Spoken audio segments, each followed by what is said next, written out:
আলকুচি বীজ, আলকুচি গাছ সম্বন্ধে যে গাছটার সম্বন্ধে বললাম, এই আলকুচি যাকে বলা হয় সমাজ গুড়গুড়ি, বাংলায় সমাজ গুড়গুড়ি বলা হয়।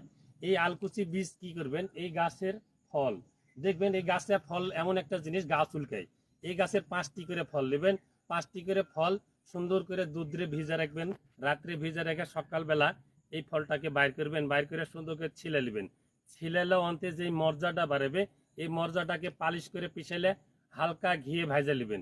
ঘিয়ে ভাজালে যখন বাদামি কালার হবে, এই বাদামি কালারটাকেই হালকা চিনি দিবেন, চিনি অথবা মিশ্রি দিয়ে এটাকে লেখন তৈরি করবেন, মদকের মতো তৈরি হবে।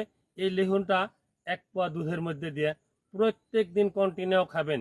যারা নারী মহলে একবারে অক্ষমতায় আছেন, এটা দুর্বল হয়ে গেছে, নিস্তেজ হয়ে গেছে, এটা শক্ত মোটা লোহাদণ্ডের মতো হয় না এবং অত্যাধিক সময় পায় না, আপনি এইভাবে নিয়মিত খাইবেন 1 মাস, ঘন্টার পর ঘন্টা নারী মহলে আপনি কাজ করতে পারবেন এবং এত উৎকৃষ্ট মানের এটা একটা উপাদান তৈরি হবে যে যার শেষ নাই।